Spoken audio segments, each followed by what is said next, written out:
Hey everybody, Dean Benard here with the next edition of Take 5, and today I'm going to talk to you a little bit about trauma-informed investigations. Now, just a little bit. What I mean by that is this is not meant to be a big discussion on all aspects of trauma-informed practice. If I was going to do that, we'd be sitting here for a day or longer.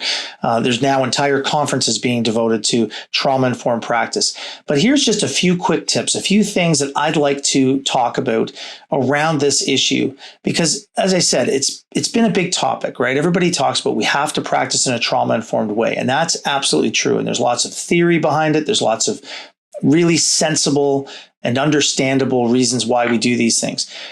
What I think is interesting is the name trauma-informed.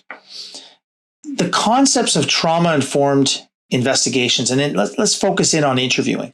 The concept of trauma-informed interviewing is a concept, a practice that should be applied to everybody that we interview.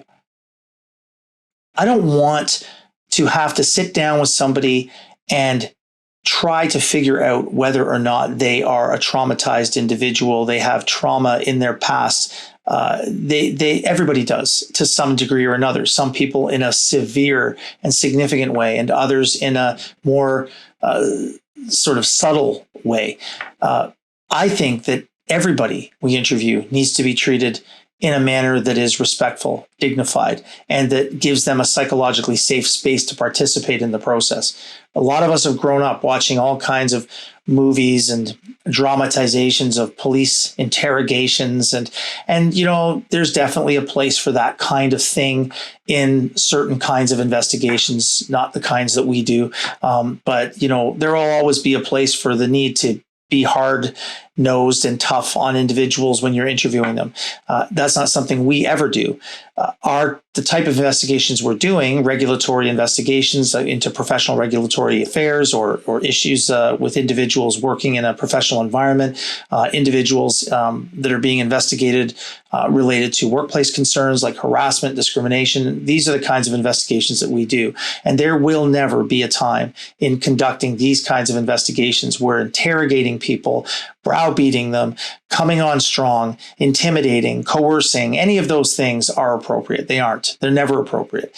Now, what we've done, or what a lot of people have done, is they've sort of encapsulated this notion of respect and dignity in the concept of trauma-informed interviewing. And it's great. It really is. Trauma-informed interviewing is the way to go. But as I'm saying, for everyone. So what do we do to do that? What are the practical things we do? These are practical things we need to do with every single person we interview. First, number one, give them a little power. There's a huge power differential between you and the individual you're interviewing, whether they be a witness, a complainant, whether they're the respondent in a matter. They're never going to be as comfortable as you're going to be in that situation. They are usually fearful. They don't know what the process is going to be about. So we need to give them a little power. And how do we do that? It's very simple. Let them ask questions. Prepare them for the interview by offering the opportunity for them to ask questions. Prepare them by explaining the process. Talk to them about how this interview is going to take place. And this doesn't even have to be at the moment the interview is going to happen. When you're setting up the interview, take 5 minutes and explain to the person, this is how this is going to go.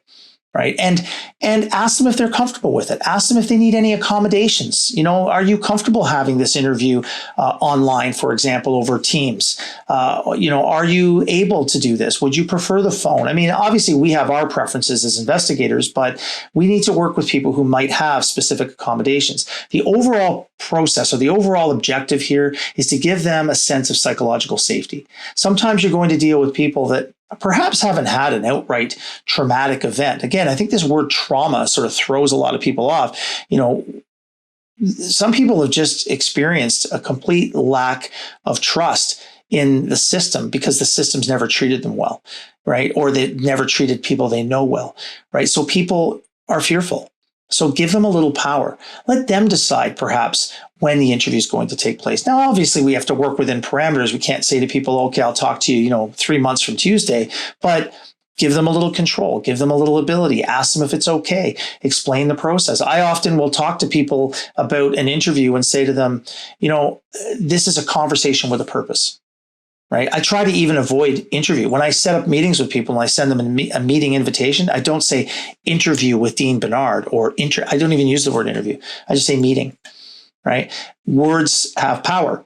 And sometimes those words can cause people to react, even unwittingly react or react emotionally, because it brings back memories of things perhaps that they've had experienced in the past that didn't work so well for them. So give them a little power, explain the process fully, give them the opportunity to have a little control, right? Another thing, be reliable. If you tell somebody you're going to call them at 2:00, call them at 2:00. Don't call them at 5 minutes after 2 and say, oh, sorry, my last meeting ran long. Work your schedule to be reliable, because one of the big things that people experience in terms of their lack of trust in the system is when people let them down. And while being 5 minutes late for a meeting doesn't seem like a big deal, to some people it is. So don't give them a reason. Don't give them a reason to feel like you're not someone they can rely on. Your whole goal is to develop at least enough rapport, enough of a relationship with people so that you can work together through this process, right? The best compliment I can get at the end of any interview is when somebody says to me, that wasn't so bad. You made this easy for me. And when I do that for somebody, it makes me feel good, as long as I got what I needed. And in most cases, I do. So, again, give them a little bit of power, let them ask some questions, explain the process, that all of those things will go an awfully long way. When you're in the midst of your interview, ask open-ended questions. And I always talk about my interviewing process as starting off with narration and questioning. What's narration and questioning? Sure, we're going to ask questions, but I don't come to an interview with 20 questions I'm going to hammer people with and say, answer this one, answer that one, answer this one. No, let them tell their story. Narration. I understand that you were present when this particular incident occurred. Can you tell me what you experienced that day? Can you talk to me about what you saw? Let them tell their story in their own words. You'll always have the opportunity to ask clarifying questions to get more information, but let them tell their story. These are little things that give people comfort. Right now, there will always be people who you have to shift your approach to. And I've talked about this in the past, the person who just can't stop talking and goes on and on about all kinds of irrelevant things. And sometimes then you need to sort of pull back on the reins and be a little more directive. But there's always a way to do it. It's all about communication. Interviewers have to be excellent communicators in how we raise issues, how we bring it forward. Don't ask questions that have an accusatory tone built into them. You're talking to somebody who's had a bad experience. Don't question them as to, well, why wouldn't you do that? Why did you do this? When you come across in that way, people can be put on the defensive very quickly and feel attacked. And we don't want people to feel attacked. So again, another very important thing, let people be open-ended in the things that they say, let them tell their story, and don't ask accusatory questions that cause people to feel they have to defend themselves. So these are just a few things that I always like to add in. There's probably more I'm not thinking of right now, but I'm also thinking of the fact that these are supposed to be take 5 and they're often take 6, 7, or 8. So I'm going to stop there. I hope this has been helpful. I hope you find this interesting.